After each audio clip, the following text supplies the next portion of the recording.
Romains chapitre 11, je lis au nom de Jésus. Dieu n'a pas rejeté le peuple d'Israël. Alors je demande, est-ce que Dieu a rejeté son peuple? Sûrement pas. La preuve, moi, je suis israélite de la famille d'Abraham, de la tribu de Benjamin. Dieu n'a pas rejeté son peuple qu'il a choisi d'avance. Dans les livres saints, Élie se plaint à Dieu du peuple d'Israël. Vous connaissez sûrement ces paroles. Voici ce qu'il dit. Seigneur, ils ont tué tes prophètes, ils ont détruit tes autels. Moi seul, je suis resté et ils veulent me tuer. Quelle est la réponse de Dieu? La voici. J'ai gardé pour moi 7000 hommes, ceux qui n'ont pas plié les genoux devant le Dieu de Baal. Aujourd'hui, c'est la même chose. Il reste un petit nombre de gens que Dieu a choisis par amour. Mais si Dieu les a choisis par amour, ce n'est pas à cause de ce qu'ils ont fait. Sinon, l'amour de Dieu ne serait pas un amour gratuit. Qu'est-ce que cela veut dire? Ce que le peuple d'Israël cherche, il ne l'a pas trouvé. Mais ce que Dieu a choisi, eux, ils ont trouvé ce qu'ils cherchaient.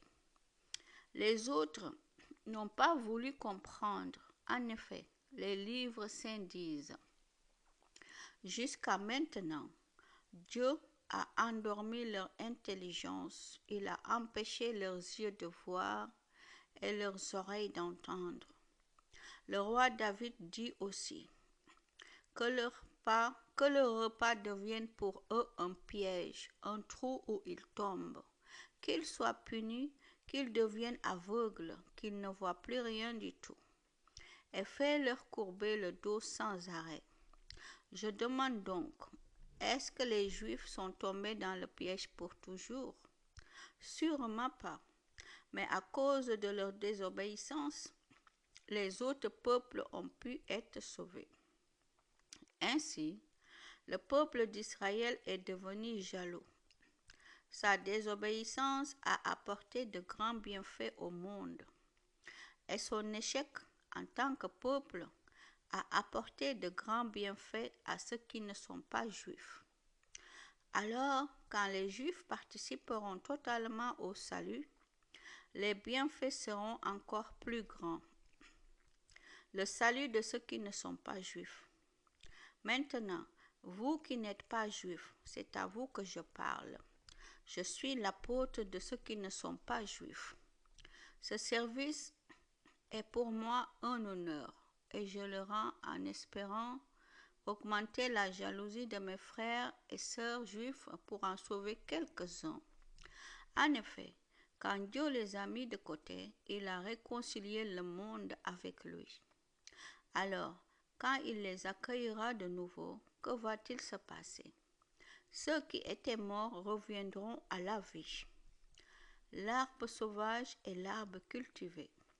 Si la première part du pain est pour Dieu, le pain entier est pour lui aussi. Et si les racines d'un arbre sont à Dieu, les branches sont à lui aussi. Le peuple d'Israël est comme un arbre bien cultivé, auquel on a coupé quelques branches. Toi, tu es comme la branche d'un arbre sauvage et on t'a greffé parmi les branches qui restaient sur l'arbre cultivé. Maintenant, tu peux profiter avec ces branches de la bonne sève de ses racines. Mais ne va pas te vanter devant les branches. Tu veux pourtant te vanter, mais ce n'est pas toi qui portes les racines, ce sont les racines qui te portent. Tu vas dire, on a coupé des branches que pour moi je suis greffé. C'est vrai, on les a coupées parce qu'elles n'avaient pas la foi. Et toi, tu restes attaché à l'arbre parce que tu as la foi. Ne te vante pas, mais tu dois plutôt avoir peur. En effet, si Dieu a coupé des branches, même à l'arbre cultivé, Dieu peut te faire la même chose. Alors, regarde, Dieu est bon et il est sévère. Il est sévère pour ceux qui sont tombés. Il est bon pour toi si tu vis de sa bonté. Sinon, tu seras coupé, toi aussi, comme une branche. Mais si un jour les Juifs acceptent de croire, Dieu est assez puissant pour les greffer de nouveau. En effet, toi, tu étais la branche d'un arbre sauvage. On t'a coupé et on t'a greffé sur un arbre cultivé. Pour toi, ce n'était pas naturel. Les Juifs, eux, étaient les branches de l'arbre cultivé. Alors, Dieu les greffera bien plus facilement sur cet arbre où ils avaient poussé. Tout le peuple d'Israël sera sauvé. Frères et sœurs chrétiens, voici le mystère que je veux vous faire connaître. Ainsi, vous ne croirez pas que vous êtes des sages. Une partie du peuple d'Israël refuse de comprendre, et cela durera jusqu'à ce que les autres peuples reviennent vers Dieu. À ce moment-là, tout le peuple d'Israël sera sauvé, comme les livres saints le disent. Le libérateur viendra de Jérusalem. Il enlèvera les fautes de la tribu de Jacob. Voici l'alliance que j'établirai avec eux quand j'enlèverai leurs péchés. Ils ont refusé la bonne nouvelle. Ils sont donc devenus ennemis de Dieu. Et cela à votre avantage. Pourtant, Dieu les avait choisis pour être son peuple. Il les aime à cause de leurs ancêtres. En effet, Dieu ne reprend jamais ce qu'il a donné. Il ne rejette jamais ce qu'il a appelé. Autrefois, vous n'avez pas obéi à Dieu, mais maintenant, Dieu a eu pitié de vous parce que les Juifs n'ont pas obéi. Pour eux, c'est la même chose. Maintenant, ils n'ont pas obéi à Dieu pour que Dieu ait pitié de vous. Alors maintenant, eux aussi pourront recevoir la pitié de Dieu. Dieu a permis que tous les êtres humains refusent d'obéir pour montrer à tous sa pitié. Dieu est grand. Dieu est vraiment grand.